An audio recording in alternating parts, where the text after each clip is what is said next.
క్రైస్తవ సంఘాల్లో కానివ్వండి, చర్చిల్లో కానివ్వండి, క్రైస్తవ కూడికల్లో కానివ్వండి, ప్రతి చోట మనకు వినబడేవి మాటలు ఎట్లా ఉంటాయంటే, దేవుడు మిమ్మల్ని ఆశీర్వదిస్తాడు, దేవుడు మిమ్మల్ని దీవిస్తాడు, ఇదిగో అని ఇలాంటి మాటలే మనం ఎక్కువగా వింటాం. జనాలు కూడా ఇలాంటి మాటలు చెప్తేనే బాగా ఇష్టపడతారు. ఎందుకంటే అదే కదా మనిషికి కావాల్సింది. డబ్బు ఉంటే చాలు, ఆశీర్వాదం వస్తే చాలు ఇది. కానీ నిజమేంటంటే, మనం ఆశీర్వాదాన్ని కోరుకున్నా కోరుకోకపోయినా దేవుడు మనకు దాన్ని ఇస్తాడు. మనం దీవెనలు కావాలని అడిగినా అడగకపోయినా దేవుడు మనకి ఇస్తాడు. దేవుని వాక్యంలో ఏముందంటే, అన్యజనులు వీటన్నిటి కోసం విచారిస్తారు. దేనికోసం? తిండి కోసం, బట్ట కోసం, కూడు గుడ్డ, వీటి కోసం అన్యజనులు విచారిస్తారు. మీరు వీటి గురించి విచారించమాకండి. ఆన్ చేసిందా? మీరు వీటి గురించి విచారించమాకండి. మీకు ఏమి కావాలో మీ పరలోకపు తండ్రికి తెలుసు. మీ పరలోకపు తండ్రికి తెలుసు. మీరు అడగక మునిపే మీ అక్కర్లన్నీ ఆయన తీరుస్తూనే ఉంటారు. మరి మీరేం అడగాలి? ఆయన రాజ్యాన్ని, ఆయన నీతిని వెదకండి. మీరు చాలు. దీవెనలు, ఆశీర్వాదాలు కాదు మీరు వెతకాల్సింది. దానికి బదులుగా ఏం వెతకాలంట? ఆయన రాజ్యాన్ని వెతకండి, ఆయన నీతిని వెతకండి. అప్పుడు అవన్నీ మీకు అనుగ్రహించబడతాయి. అంటే ఏవైతే నీవు దీవెనలు కావాలని కోరుకున్నావో, ఏవైతే ఆశీర్వాదాలు రావాలని కోరుకుంటున్నావో, అప్పుడు అవన్నీ కూడా నీకు అనుగ్రహించబడతాయి. ఎప్పుడు? ఆయన రాజ్యాన్ని, ఆయన నీతిని మొదట వెతికితే. కాబట్టి దేవుడు మొదట దేన్ని పెట్టమన్నాడు? ఆయన రాజ్యం, ఆయన నీతి ముందు నువ్వు వెతకాలి. నువ్వు వెతుకుతూ ఉంటే చాలు. ఇవి ఆటోమేటిక్గా ఈ లోకంలో ఉన్నదంతా కూడా నీకు కావాల్సినంత కూడా దేవుడు సమకూరుస్తూనే ఉంటాడు. దానికోసం ప్రత్యేకంగా మళ్ళీ నువ్వు ఆలోచించాల్సిన పని లేదు, ప్రత్యేకంగా అడగాల్సిన పని కూడా లేదు. ఇది ఎట్లాంటిదంటే, ఐశ్వర్యము పొంద ప్రయాసపడకుము. ఏమిటంట?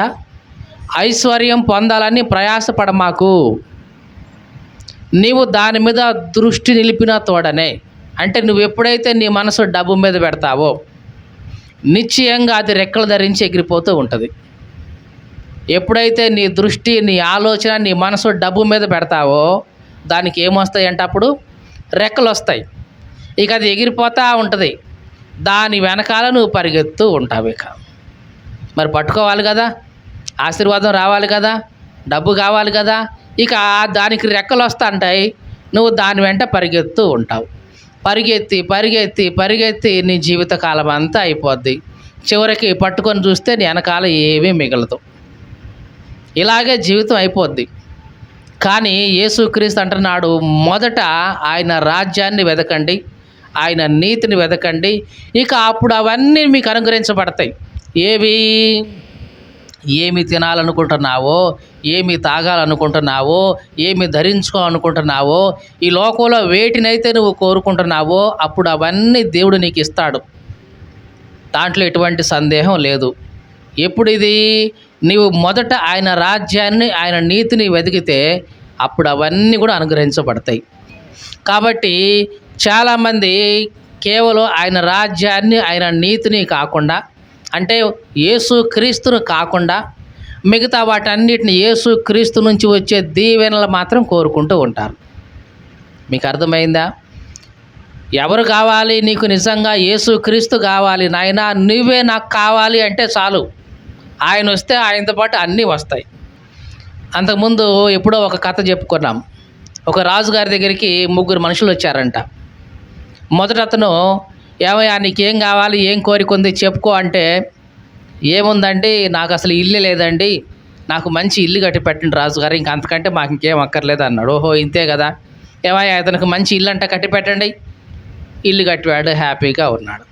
ఇంకో అతను వచ్చి అడిగాడు, రాజుగారు నేను వ్యాపారం చేసుకోవాలనుకున్నానండి, మా ఊరికి సిటీకి రోడ్డు లేదండి, దయచేసి రోడ్డు వేపిస్తే చాలండి, నేను రోజు సిటీకి పోయి వచ్చి వ్యాపారం చేసుకుంటానండి అన్నాడు. ఓహో ఇంతే కదా, వేసేవయ్యా రోడ్డు వేసేయి, వీళ్ళ ఊరికి ఆ సిటీకి రోడ్డు వేసే అన్నాడు. వేశారు, అయిపోయింది. మూడో వ్యక్తి వచ్చాడు. నీకేం కావాలి అంటే, నాకు ఏం వద్దండి, నెలకు ఒక్కసారి మీరు మా ఇంటికి వచ్చి భోజనం చేయాలి, అంతే చాలు.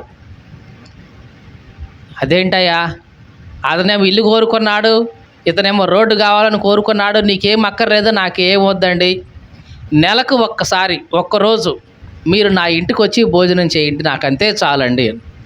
సో ఇంతే కదా, ఈ చిన్న కోరిక కదా, తీరుస్తాను పో అన్నాడు. తీరా చూస్తే వాళ్ళ ఇల్లు ఎక్కడ ఉంది?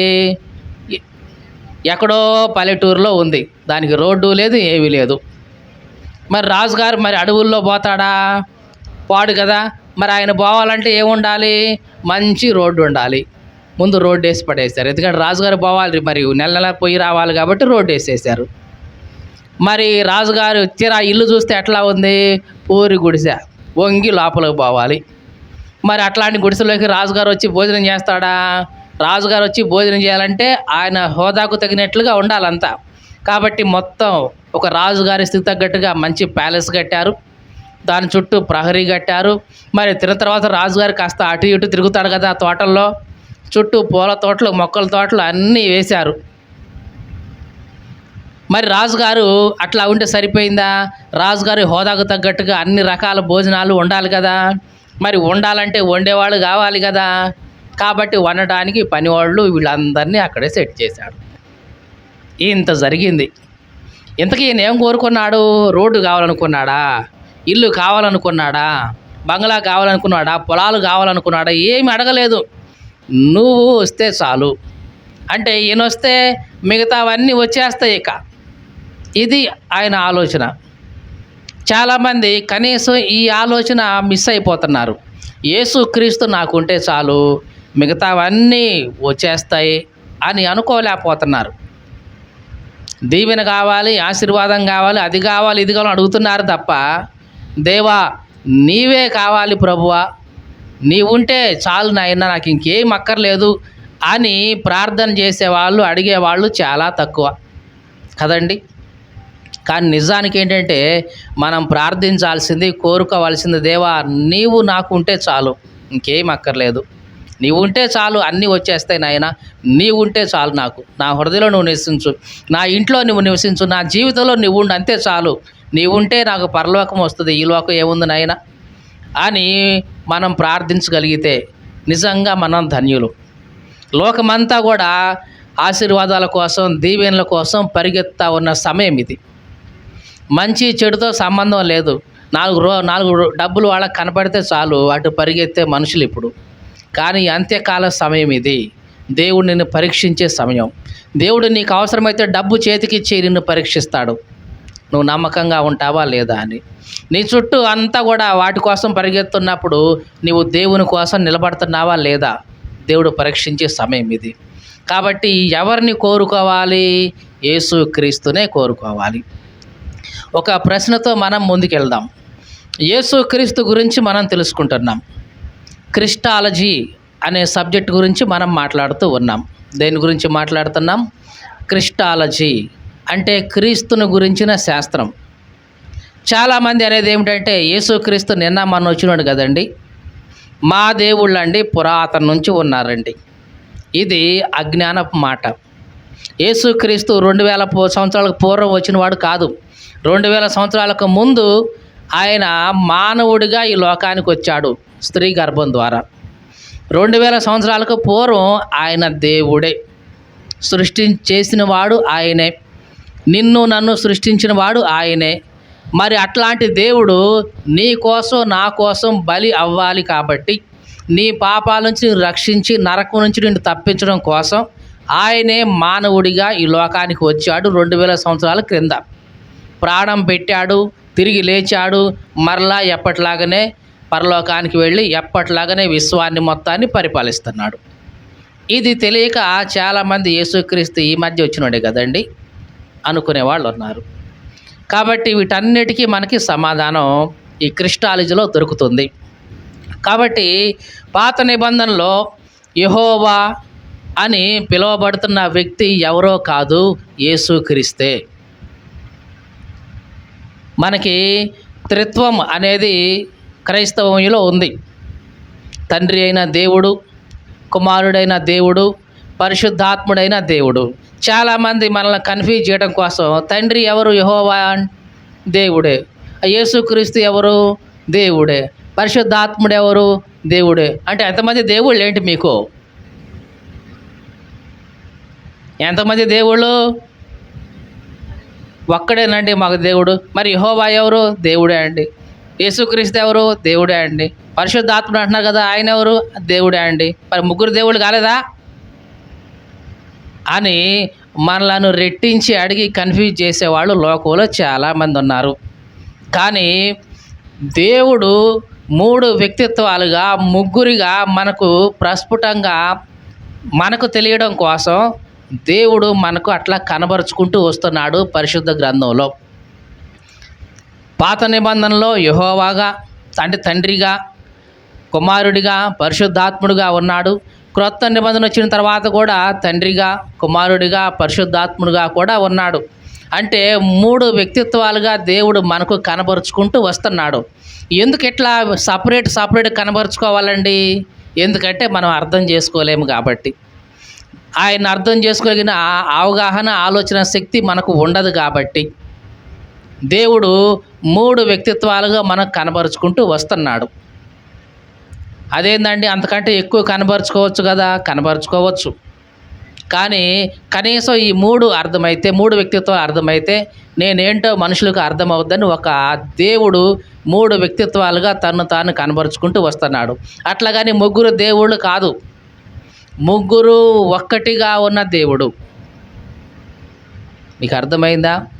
ముగ్గురు ఒక్కటిగా ఉన్న దేవుడు. దీన్నే ఏమంటున్నామంటే త్రిత్వం అంటున్నాం. త్రియేక దేవుడు, ముగ్గురు ఐక్యంగా ఉన్న దేవుడు.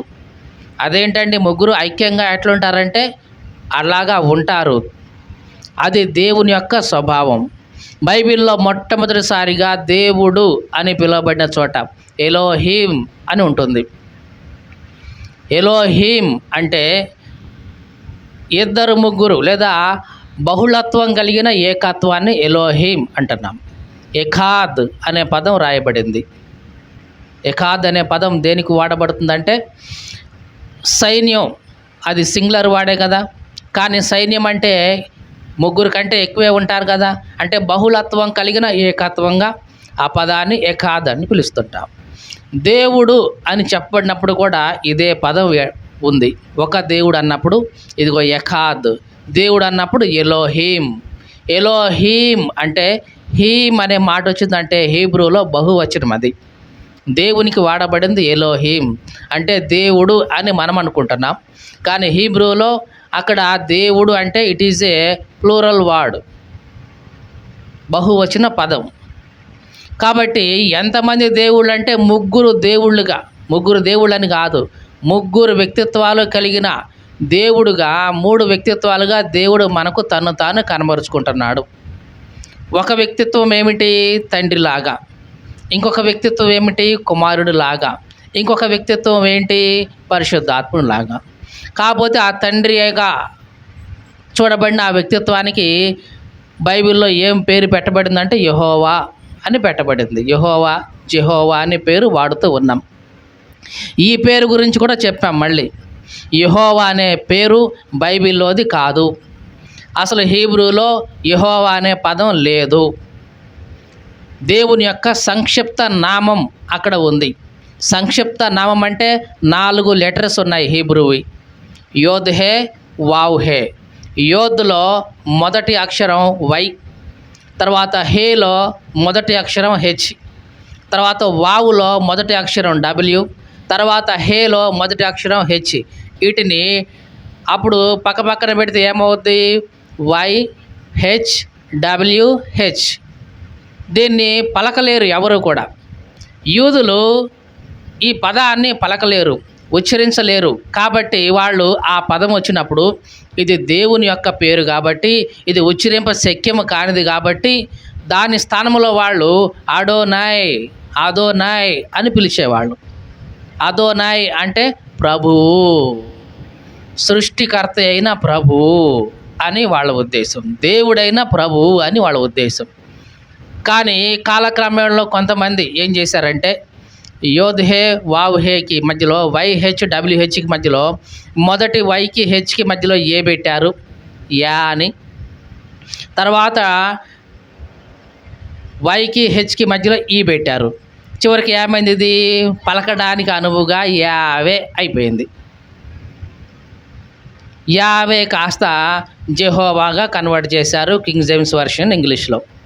ఆ జెహోవా నుంచి యెహోవా అనే పదం తెలుగులోకి వచ్చేసింది. ఇట్లాగా బైబిల్లో యెహోవా అనే పదం వచ్చింది తప్ప నిజానికి ఆ పదం హీబ్రూ బైబిల్లో లేనే లేదు. కాకపోతే ఆ ప్లేస్లో యోద్ హే వావ్ హే అని ఉంటుంది. దానికి అర్థం ఏంటంటే దేవుని యొక్క సంక్షిప్త నామం. అది పలకడానికి ప్రొనౌన్స్ చేయడానికి కుదరదు. మీకు అర్థమైందా?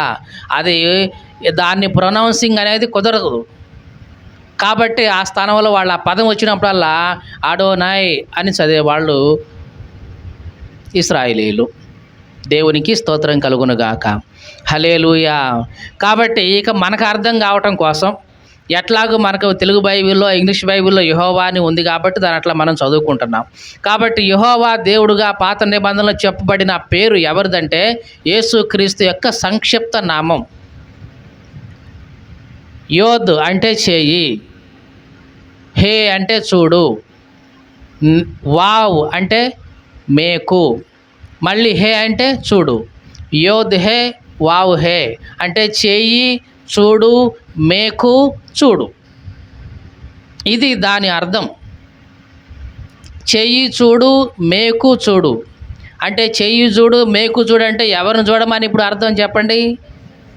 యేసు క్రీస్తునే, ఆయనే, ఈయన అని చెప్తున్నాడు. అంటే పాత నిబంధనలో యెహోవా అని వీళ్ళు వాడిన పేరు ఎవరిని ఉద్దేశించిన సంక్షిప్త నామం అంటే యేసు క్రీస్తును ఉద్దేశించిన సంక్షిప్త నామం ఇది. కాబట్టి పాత నిబంధనలో యెహోవా అని పిలువబడిన ప్రతి చోట యేసు క్రీస్తుదే అది సంక్షిప్త నామం. అందుకనే బైబిల్లో మనకి పాత నిబంధనలో యెహోవా దేవునికి చెందిన పేర్లన్నీ కూడా క్రొత్త నిబంధనకు వచ్చిన తర్వాత యేసు క్రీస్తుకు కూడా అవి ఆపాదించబడ్డాయి. మీకు అర్థమైందా? ఈ మాట మళ్ళీ రిపీట్ చేస్తున్నాం. పాత నిబంధనలో యెహోవా దేవుడు అని తండ్రి గురించి మనం చెప్పుకుంటున్న ప్రతి పేర్లు క్రొత్త నిబంధనకు వచ్చిన తర్వాత యేసు క్రీస్తుకు కూడా అవే పేర్లు, అవే బిరుదులు ఆపాదించబడ్డాయి. దాన్ని బట్టే అక్కడ యెహోవాగా పిలువబడింది ఎవరో కాదు, యేసు క్రీస్తే. ఇద్దరు తండ్రి కుమారులు ఐక్యంగానే ఉన్నారు, సమానంగానే ఉన్నారు. ఒకళ్ళు ఎక్కువ కాదు, ఒకళ్ళు తక్కువ కాదు. కాబట్టి పాత నిబంధనలో తండ్రిగా పిలువబడింది ఎవరో కాదు, ప్రభువైన యేసు క్రీస్తే. పాత నిబంధనలో యెహోవా దేవునికి వాడబడిన పేర్లు ఏవైతే ఉన్నాయో అవి క్రొత్త నిబంధనలో యేసు క్రీస్తుకి కూడా వాడబడిన విషయాన్ని మనం ఈరోజు క్లారిటీగా తీసుకుందాం. ఇదంతా ఎందుకు చెప్పుకుంటున్నామంటే కన్ఫ్యూజన్ అనేది లేకుండా ఉండాలి. ఎవరైనా వచ్చి అమ్మ మీ దేవుడు ఆ పాత నిబంధనలోనే యెహోవాగా ఉన్నాడు, క్రొత్త నిబంధనలోనేమో యేసుక్రీస్తుగా ఉన్నాడు, మరి మీరేమో మా దేవుడు మారిపోయే దేవుడు కాదండి, మార్పు లేని దేవుడు అండి, నిన్న నేడు నిరంతరం ఒకే రీతిగా ఉండే దేవుడు అండి అంటారు. మరి పాత నిబంధనలోనేమో ఆయన యెహోవాగా ఉన్నాడు, కొత్త నిబంధనకు వచ్చరికి యేసుక్రీస్తు అట్టాడే అమ్మా అని అంటే మాకేం తెలుసండి అని మనం అనకూడదు. ఎప్పుడు మీకు అర్థమైందా? అడుగుతారు ఇప్పుడు, ఏమ్మా ప్రార్థన పోతున్నావా? పోతాను. 2 సంవత్సరాల నుంచి 10 సంవత్సరాల నుంచి. అబ్బో గట్టి ప్రార్థనే. మరి మీ దేవుడు మారిపోయేవాడా? లేదండి, మారిపోయేవాడు కాదండి, మారని దేవుడు అండి, మార్పు లేని దేవుడు అండి, యుగాలు తరాలు గడిచినా మారేవాడు కాదండి. మరి పాత నిబంధనలో మీ దేవుడి పేరేంటో? యెహోవా అండి. మరి ఇప్పుడు యేసుక్రీస్తు అండి, మరి మారిపోయాడుగా అని అంటే ఇక మనకు చెప్పడానికి ఏముండదు ఇక. కాబట్టి మనం గ్రహించాల్సిందంటే పాత నిబంధనలో యెహోవాగా పిలువబడింది ఎవరో కాదండి, ఈ దేవుడేనండి, యేసుక్రీస్తుగా అండి. శరీరం ధరించుకొని మన కోసం యేసుక్రీస్తుగా వచ్చాడండి. శరీరం ధరించుకోక మునుపు ఆయన పాత నిబంధన అంతట్లో దేవుడుగానే ఉన్నాడండి. సృష్టి చేసింది ఆయనండి. ఈ సృష్టి అంతా నాశనం అవ్వకూడదని, నరకానికి పోకూడదని నీ కోసం నా కోసం శరీరం ధరించుకొని భూమి మీదకి వచ్చాడండి అని మనం చెప్పగలిగితే ఓహో వీళ్ళకి దేవుడి గురించి బాగానే తెలుసు, వీళ్ళ దేవుడి గురించి అని వాళ్ళకి అర్థమవుద్ది. అది నువ్వు చెప్పినప్పుడు ఏంటంటే నీలాంటి వాళ్ళు ఇంకొక 10 మందిని తయారు చేసి, చూసావా మీ దేవుడి మీద మీకే క్లారిటీ లేదు, అసలు మీ దేవుడి గురించి మీకే సరిగ్గా తెలియదు, ఎందుకో పోతున్నారు, ప్రార్థనలు చేసుకుంటున్నారు, ఏ ఆశీర్వాదమా దీవెన, ఆ మాత్రం దీవెనలు ఆ మాత్రం ఆశీర్వాదం మేము మాత్రం విగ్రహాధన చేసుకుంటే మాకు రావట్లా, నీకంటే ఎక్కువే సంపాదించుకోవట్లా, మేము సంపాదించుకుంటున్నారా లేదా, నీకంటే ఎక్కువ బిల్డింగ్ కట్టుకోవట్లా, నీకంటే ఎక్కువ పొలాలు కొనుక్కోవట్లా, నీకంటే బిడ్డలకి మంచి మంచి సంబంధాలు చూసి చేసుకోవట్లా, ఈ మాత్రం కాడికి నువ్వు ప్రార్థన పోతున్నావా, మాకు దగ్గరికి రా, ఇంతకంటే ఎక్కువ దొరుకుతాయి రా అంటారు. అప్పుడు నువ్వేమంటావు?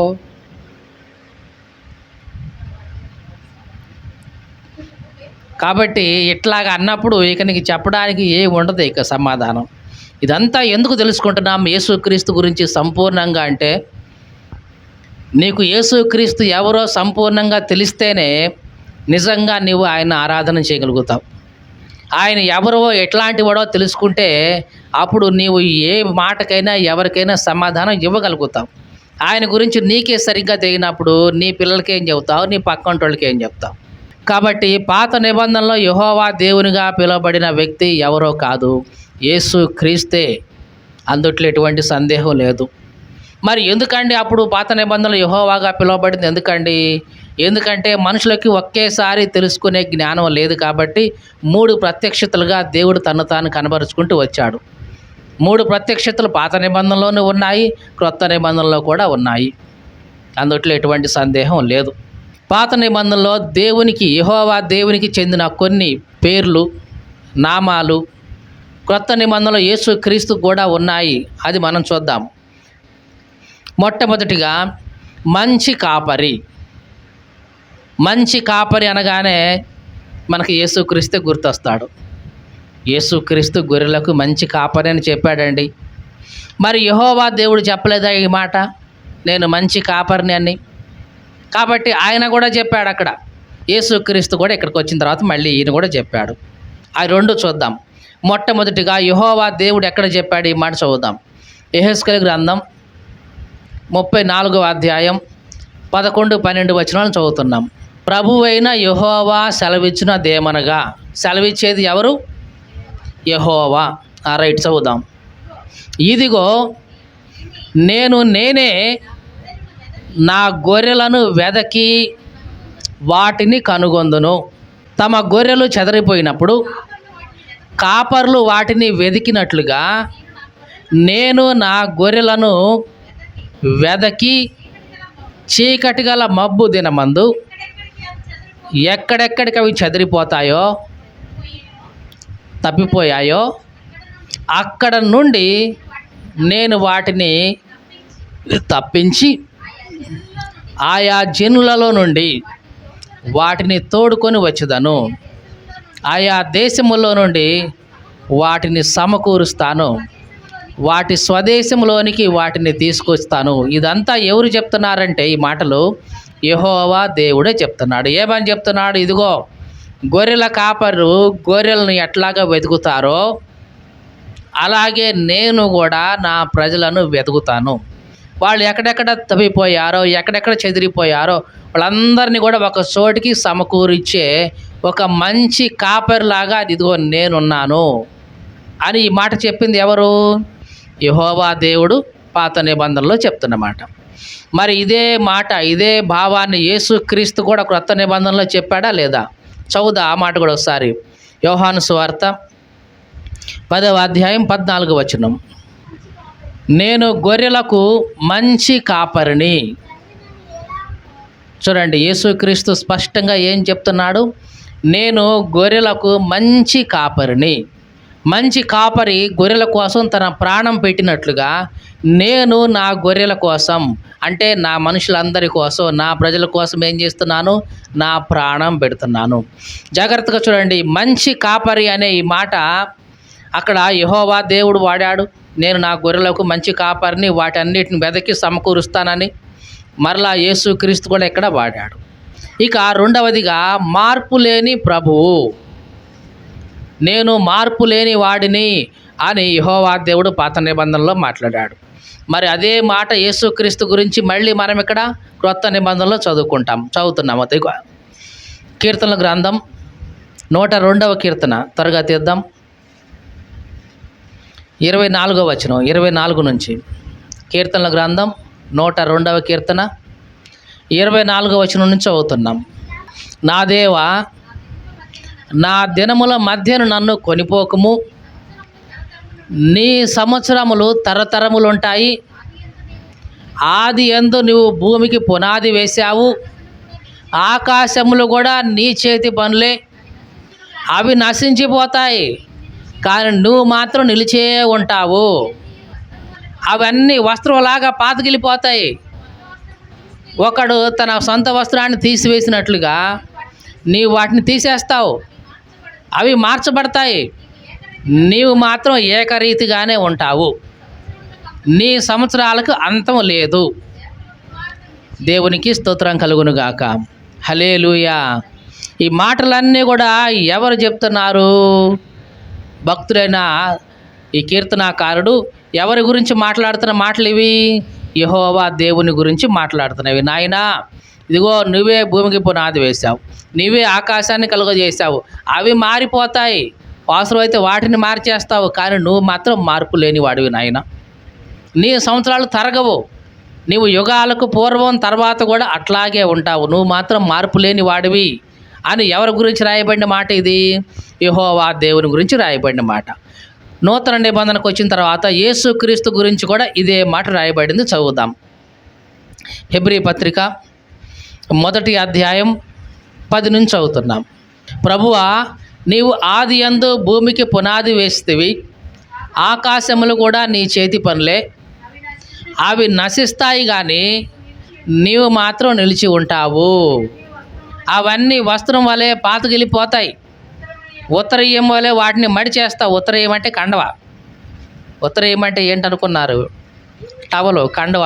కండవాన్ని కనుక మడిచి పక్కన వేసినట్లుగా దేవుడు ఆకాశాన్ని, మేఘాలన్నిటిని కూడా పక్కన మడిచేసి వేస్తాడు. అవన్నీ ఉత్తరీయం వలె మడిచివేయబడతాయి, కానీ నువ్వు మాత్రం నిలిచి ఉందువు. దేవునికి స్తోత్రం కలుగునుగాక.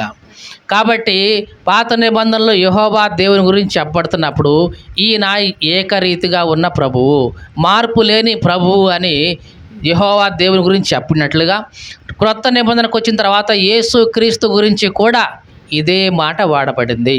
ఇక మూడవదిగా పాత నిబంధనలో మహిమగల ప్రభువు అని యెహోవా దేవుని గురించి వాడబడింది. క్రొత్త నిబంధనకు వచ్చిన తర్వాత మహిమగల ప్రభు అని యేసుక్రీస్తు గురించి కూడా రాయబడింది.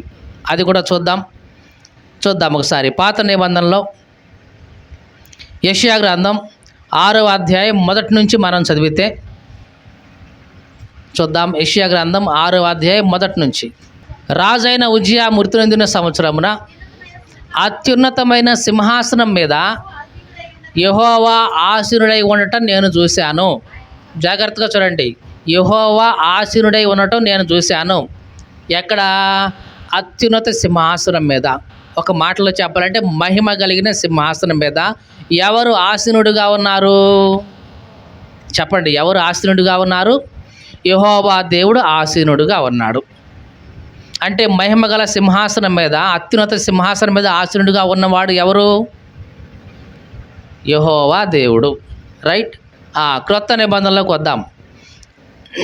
మత్తయి సువార్త 25వ అధ్యాయం 31వ వచనం.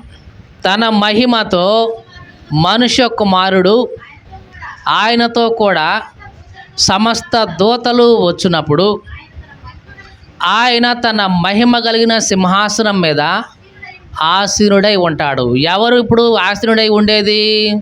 మనుష్య కుమారుడు. మనుష్య కుమారుడు అంటే ఎవరు? యేసుక్రీస్తు. ఇప్పుడు యేసుక్రీస్తు ఎక్కడ ఆసీనుడై ఉంటాడు? మహిమ గల తన సింహాసనం మీద ఆసీనుడై ఉంటాడు. మరి పాత నిబంధనలో అత్యున్నత సింహాసనం మీద, అంటే మహిమ కలిగిన సింహాసనం మీద ఆసీనుడై ఉంది ఎవరు? యెహోవా అన్నాం. మరి ఇక్కడ క్రొత్త నిబంధనకు వచ్చిన తర్వాత మహిమ గల సింహాసనం మీద ఆసీనుడై ఉంది ఎవరు? యేసుక్రీస్తే. అందుట్లో ఎటువంటి సందేహం లేదు. పాత నిబంధనలో యెహోవాగా పిలువబడిన ప్రతి చోట ఇంటర్నల్గా యేసుక్రీస్తే అక్కడ ఉన్నాడు. అలాగే 4వదిగా పాత నిబంధనలో ఇశ్రాయేలు యొక్క ప్రభువు అని యెహోవా దేవుని గురించి వాడబడింది. ఏమని వాడబడింది? ఇశ్రాయేలు యొక్క ప్రభువు. మరి అదే మాట ప్రభువు అని అదే మాట క్రొత్త నిబంధనలో ఎవరికి వాడబడింది? యేసుక్రీస్తుకు వాడబడింది. పాత నిబంధనలో యెహోవా ప్రభువు, ఇశ్రాయేలులకు ప్రభువు. అసలు ప్రభువు అంటేనే దేవుడు. ఆ ప్రభువు అనే మాట అదోనాయ్ అని పిలిచేవాళ్ళు. క్రొత్త నిబంధనకు వచ్చిన తర్వాత అది గ్రీకులో రాయబడింది కాబట్టి హీబ్రూలో అయితే కనుక ప్రభువు అనే మాటని అదోనాయ్ అని పిలిచారు. అదే గ్రీకులోకి వచ్చేటప్పటికి అదే ప్రభువు అనే మాటని కురియోస్ అని పిలిచారు. మీకు అర్థమైందా?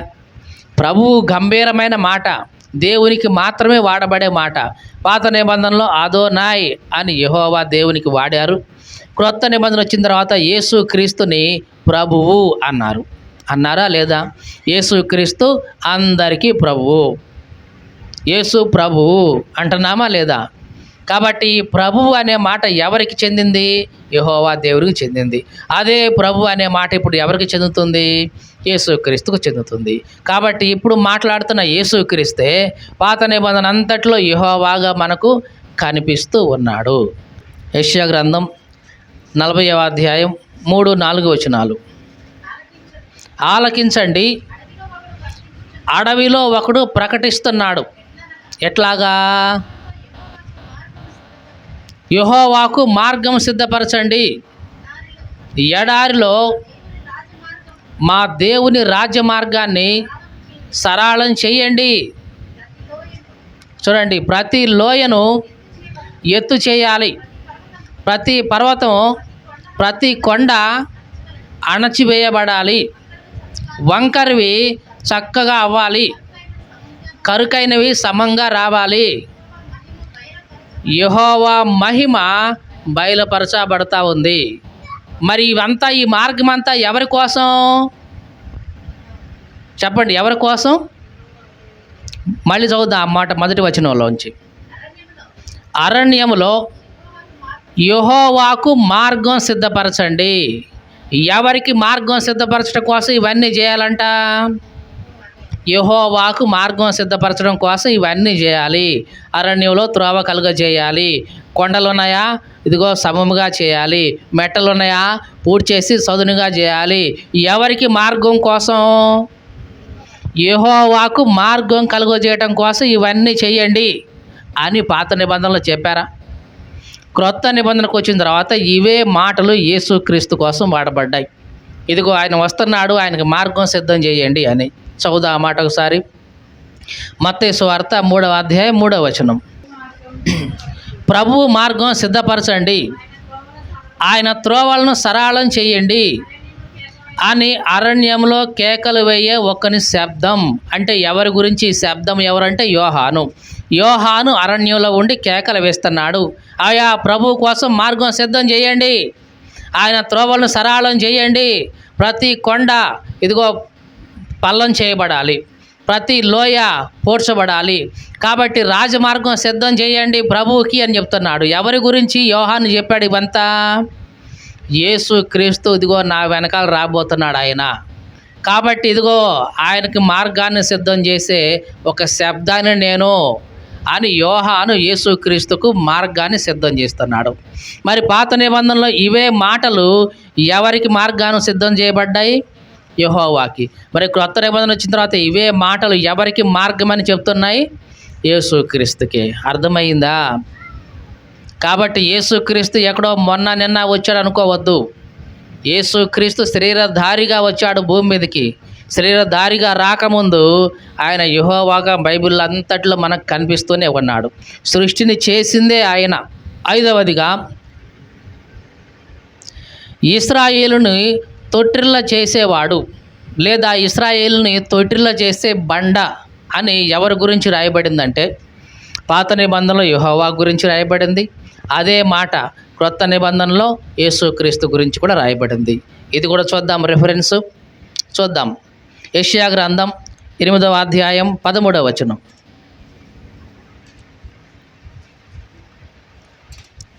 యెషయా గ్రంథం 8వ అధ్యాయం 13వ వచనం. సైన్యములకు అధిపతియగు యెహోవాయే పరిశుద్ధుడు అని అనుకోండి. మీరు మీరు భయపడాల్సిన వాడు ఆయనే. ఆయన కోసరమే దిగులు పడండి. అప్పుడు మీకు ఆయన పరిశుద్ధ స్థలముగా ఉంటాడు.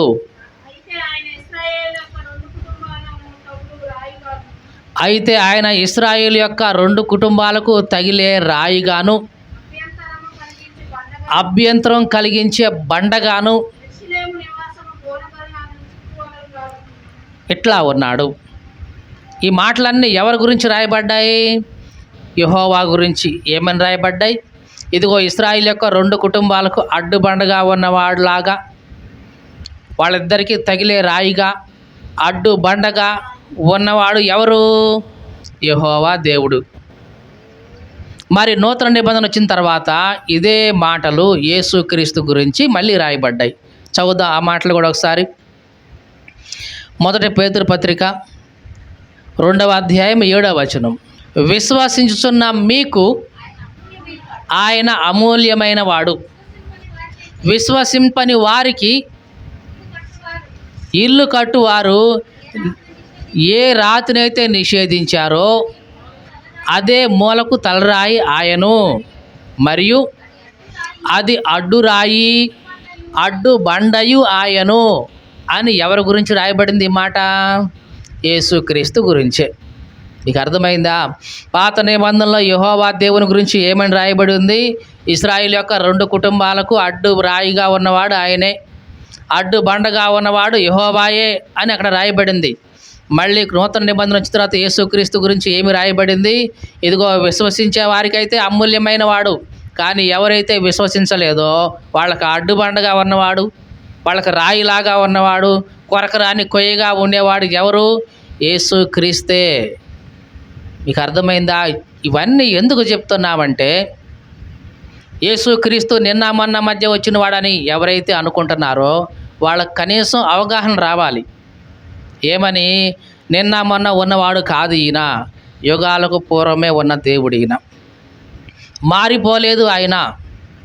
కాకపోతే మనిషిగా మనమే పేరు మార్చేశాం, లేని యెహోవా పేరుని పెట్టేశాం. యేసుక్రీస్తు యొక్క పేరు పలకడానికి అక్కడ ఏమీ లేదు కాబట్టి పలికే విధంగా మాడిఫై చేసుకున్నామే తప్ప నిజానికి ఆయనైతే మారలేదు. పాత నిబంధనలో యెహోవాగా నువ్వు పిలిచిన ప్రభు ఎవరో కాదు, యేసుక్రీస్తే. ఇప్పుడు వరకు ఎన్ని పేర్లు చూసాం? పాత నిబంధనలో యెహోవాకు వాడబడిన ప్రతి పేరు, క్రొత్త నిబంధనలో యేసుక్రీస్తు కూడా చూసుకుంటూ వచ్చాం. ఏమేమి చూసాం ఒకసారి మళ్ళీ జ్ఞాపకం చేసుకుందాం. మంచి కాపరి, అక్కడ పాత నిబంధనలో యెహోవా మంచి కాపరి, క్రొత్త నిబంధనలో యేసుక్రీస్తు మంచి కాపరి. తర్వాత మార్పు లేని ప్రభువు, పాత నిబంధనలో యెహోవాగా, క్రొత్త నిబంధనలో యేసుక్రీస్తుగా. తర్వాత మహిమ కలిగిన ప్రభువు, పాత నిబంధనలో యెహోవా మహిమ కలిగిన ప్రభువు, క్రొత్త నిబంధన తర్వాత మహిమ కలిగిన ప్రభువు ఎవరో కాదు, యేసుక్రీస్తే అని చూసాం. తర్వాత ఇశ్రాయేలు యొక్క ప్రభువు మెస్సియా, ఇదే వాళ్ళు చెప్పేది మెస్సియా, ఇశ్రాయేలు యొక్క ప్రభువు ఎవరంటే పాత నిబంధనలో యెహోవాగా చూసాం, క్రొత్త నిబంధనకు వచ్చిన తర్వాత ఆ మెస్సియా ఎవరో కాదు, యేసుక్రీస్తే అని చూసాం. ఇక 5వదిగా ఏం చూసాం? తొట్టిల్ల చేసే బండ. పాత నిబంధనలో యెహోవాగా తొట్టిల్ల చేసే బండగా ఆయన కనిపిస్తున్నాడు. క్రొత్త నిబంధనకు వచ్చిన తర్వాత అదే తొట్టిల్ల చేసే బండ క్రీస్తులాగా మనకు కనిపిస్తున్నాడు. ఇక 6వదిగా అంతరింద్రియములను ఎరిగే దేవుడు. ఏమంటున్నాం? అంతరింద్రియములు అంటే ఇంటర్నల్ ఆర్గాన్స్ అన్నిటినీ కూడా ఎరిగిన దేవుడు ఎవరంటే దేవుడు మాత్రమే. ఇదే మాట యెహోవా దేవుడు పాత నిబంధనలో పలికాడు. ఇదిగో నేను యెహోవాను, అంతరింద్రియములను ఎరిగిన దేవుణ్ణి అన్నాడు. మరి ఇదే మాట యేసుక్రీస్తు గురించి కూడా క్రొత్త నిబంధనలో రాయబడింది. చదువుదాం అవి కూడా చూద్దాం. ఇర్మియా గ్రంథం 11వ అధ్యాయం 20వ వచనం. పాత నిబంధనలో ఇర్మియా గ్రంథం 11వ అధ్యాయం 20వ వచనం.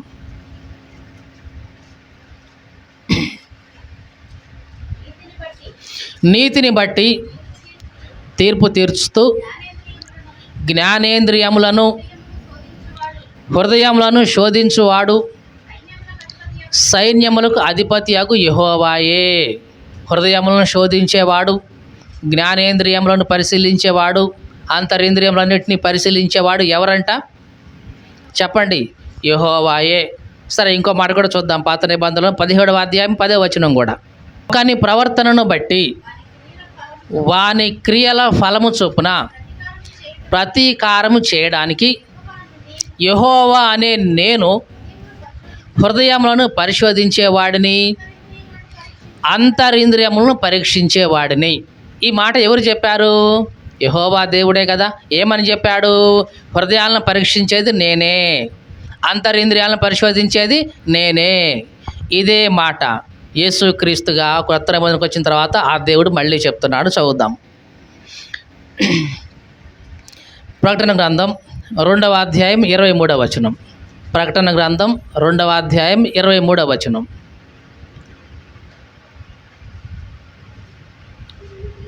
ప్రకటన గ్రంథం 2వ అధ్యాయం 23వ వచనం. దాని పిల్లలను నిశ్చయముగా చంపెదను, అందువలన అంతరింద్రియాలను హృదయములను పరీక్షించు వాడను నేనే అని సంఘములన్నీ తెలుసుకుంటాయి. ఈ మాట చెప్తుంది ఎవరు? యేసుక్రీస్తే. అంతరింద్రియములను పరిశోధించేవాడు, హృదయములను పరిశోధించేవాడిని నేనే అని సంఘాలన్నీ తెలుసుకుంటాయి అని చెప్తుంది ఎవరు? యేసుక్రీస్తే. ఇదే మాట పాత నిబంధనలో ఎవరు చెప్పినట్టు చూసాం. మరి ఇదే మాట క్రొత్త నిబంధనలు మళ్ళీ ఎవరు చెప్తున్నారు? చెప్పిన వాడు ఒక్కడే. మీకు అర్థమైందా? అక్కడ ఆయన వేరు, ఇక్కడ ఈయన వేరు అనుకోకండి. ఒక్కడే. అక్కడ ఆ వ్యక్తిగా మనకు కనిపిస్తున్నాడు, ఇక్కడ శరీరధారిగా మనకు కనిపించి మళ్ళీ ఇక్కడ చెప్తూ ఉన్నాడు. ఇంకా చదువుదాం.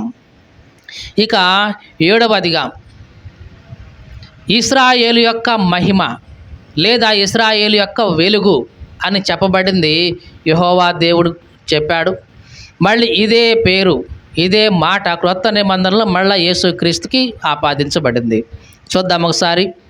జకర్యా గ్రంథం 2వ అధ్యాయం 5వ వచనం.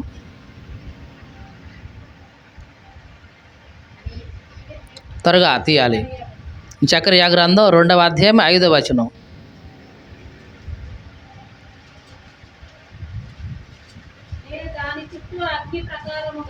నేను దాని చుట్టూ అగ్ని ప్రాకారంగా ఉంటాను,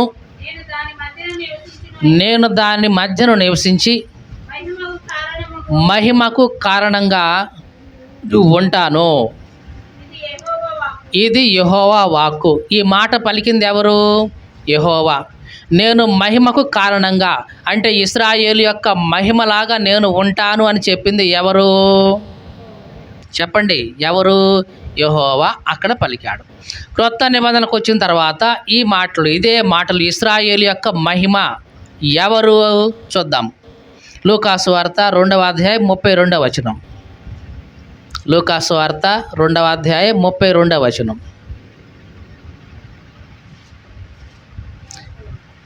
ఇక్కడ యోహాను తండ్రి చెప్తున్నాడు ఈ మాటలు. చదువుదాం త్వరగా.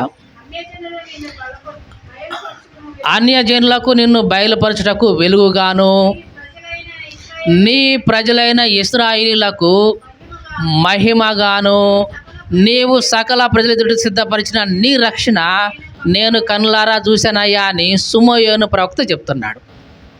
సుమోయోను ప్రవక్త యేసుక్రీస్తుని, బాలుడైన యేసుక్రీస్తుని చేతులు తీసుకొని, అయ్యా నీ రక్షణ నేను కళ్ళారా చూశాను, అన్యజనులకు నిన్ను బయలుపరచడానికి వెలుగుగా ఇచ్చావు, ఈయన్ని ఇశ్రాయేలు యొక్క మహిమగా ఎన్నిచ్చావు, ఈ రక్షణ నేను కళ్ళారా చూశాను, ఇక నాకు చాలు, ఇక నేను చనిపోతా, ఇక ఎంతకంటే నాకు ఇంక అవసరం లేదని సుమోయోను ప్రవక్త దేవాలయంలోకి బాలుడైన యేసుని చూసి ఆయన చేతుల్లో ఎత్తుకొని ఈ మాట చెప్పాడు. ఇదే మాట పాత నిబంధనలో ఎవరు వాడారు? యెహోవా దేవుడు ఏమని? నేను ఇశ్రాయేలు యొక్క మహిమను అన్నాడు. మరి క్రొత్త నిబంధనలకు వచ్చిన తర్వాత ఇశ్రాయేలు యొక్క మహిమగా ఎవరిని చూపిస్తున్నాడు? సుమోయోను యేసుక్రీస్తును చూపిస్తున్నాడు. కాబట్టి పాత నిబంధనలో యెహోవా ఇశ్రాయేలు యొక్క మహిమగా ఉన్నాడు. ఇశ్రాయేలు యొక్క మహిమ ఎవరో కాదు, యేసుక్రీస్తుగా ఇక్కడ మనకు కనిపిస్తున్నాడు. ఇంకా బైబిల్లో చూస్తే ఇంకా ఇట్లాంటివి ఎన్నో ఉన్నాయి. ఇవన్నీ ఎందుకు చెప్తున్నామంటే ఇప్పుడు మనం మాట్లాడుతున్న యేసుక్రీస్తే పాత నిబంధన అంతటిలో కూడా యెహోవా దేవునిగా మనకు ప్రస్ఫుటంగా కనిపిస్తున్నాడు. అంటే యేసుక్రీస్తు యెహోవా దేవుడు అంటే పేరు వేరువేరు కదండి అనొచ్చేమో. యెహోవా అనే పేరు బైబిల్లో లేదు. అది కేవలం క్రియేట్ చేశారు, కల్పించారు. దాని ప్లేస్లో యోద్ హే వావ్ హే అనే హీబ్రూ 4 లెటర్స్ మాత్రమే ఉన్నాయి. చెయ్యి చూడు, మేకు చూడు అంటే ఎవరినో కాదు, యేసుక్రీస్తునే అని అర్థం. దేవునికి స్తోత్రం కలుగునుగాక. హల్లెలూయా. కాబట్టి తండ్రి వేరు, కుమారుడు వేరు అని అనుకోవద్దు. తండ్రే కుమారుడిగా, కుమారుడే తండ్రిగా ఐక్యంగా ఉన్న దేవుడు. పరిశుద్ధాత్మతో కూడా కలిసి త్రియేక దేవుడిగా మనకి బైబిల్ మొత్తంలో కూడా మనకు కనిపిస్తూ ఉంటాడు. మరి ఎందుకండి విడివిడిగా చెప్పబడ్డాయి కొన్ని చోట్ల? మనకి అర్థం కాదు కదా మనిషిగా. ఆ దేవుణ్ణి అర్థం చేసుకునే బుర్ర మనకు లేదు కాబట్టి ఆయన్ను కనీసం 3 వ్యక్తిత్వాలుగా సపరేట్గా చూపిస్తే అట్లాగైనా దేవుని గురించి కొంత అవగాహన వస్తుందేమో అని దేవుడు 3 ప్రత్యక్షతలుగా మనకు కనబరుచుకుంటున్నాడు తప్ప ఆయన 3 దేవుళ్ళు కాడు. ఒక ఉదాహరణ చెప్తున్నాను, అంతకుముందు కూడా చెప్పాను. ఫిజిక్స్లో ఎలక్ట్రోమాగ్నెటిజం అనేది ఉంటుంది. కరెంటు అనేది ఎలక్ట్రోమాగ్నెటిజం అంటే దాంట్లో ఎలక్ట్రిజం, మ్యాగ్నెటిజం కలిసే ఉంటాయి. కానీ మీరు చదివే వాళ్ళకి, ఇంటర్మీడియట్ వాళ్ళకి ఏమని ఉంటుంది సబ్జెక్ట్లో? ఎలక్ట్రిజం కరెంట్ ఒక చాప్టర్గా ఉంటుంది, మ్యాగ్నెట్ ఒక చాప్టర్గా ఉంటుంది. మీకు అర్థమైందా ఈ మాట? కరెంట్ ఒక చాప్టర్గా ఉంటుంది, మ్యాగ్నెటిజం ఒక చాప్టర్గా ఉంటుంది. మరి ఎందుకు అట్లాగా విడదీయాలి? అట్లాగా విడదీస్తే దాని గురించి కొంత అవగాహన వాళ్ళకు వస్తుంది కాబట్టి. కానీ నిజానికి కరెంటు, మ్యాగ్నెట్ ఒకదానికొకటి విడదీయలేము. They are associated to each other అని చెప్తాం. ఎలక్ట్రోమాగ్నెటిజం అంటాం. అంటే electric waves, magnetic waves they are both perpendicular to each other. ఒకదానికొకటి ఉంటాయి. ఎలక్ట్రిక్ వేవ్ ఎట్లా ఉందంటే దానికి పర్పెండిక్యులర్గా మ్యాగ్నెటిక్ వేవ్ ఉంటుంది. అవి విడదీయలేము. కానీ చదివేటప్పుడు, నేర్చుకునేటప్పుడు, అవగాహన చేసుకునేటప్పుడు వాటిని విడదీసి చదివి చెప్తున్నాం. ఎందుకు? దాని గురించి కొంత అవగాహన అయినా వస్తుంది కాబట్టి. దేవుడు కూడా తను తాను ఈ మనుషులందరికీ కనబరుచుకోవడం కోసం ఆయన 3 భాగాలుగా తనను విడదీసుకుంటూ, 3 భాగాలు కాదు, 3 ప్రత్యక్షతలుగా విడమరుచుకుంటూ తన గురించి తాను అర్థం చేసుకోవాలని మనుషులకి చెప్తూ వచ్చాడు. అంతేగాని 3 దేవుళ్ళు కాదు, 3 ఐక్యముగా ఉన్న దేవుడుగా మనం చూస్తున్నాం. బైబిల్ గ్రంథం మొత్తట్లో మనం అట్లాగే చూస్తున్నాం.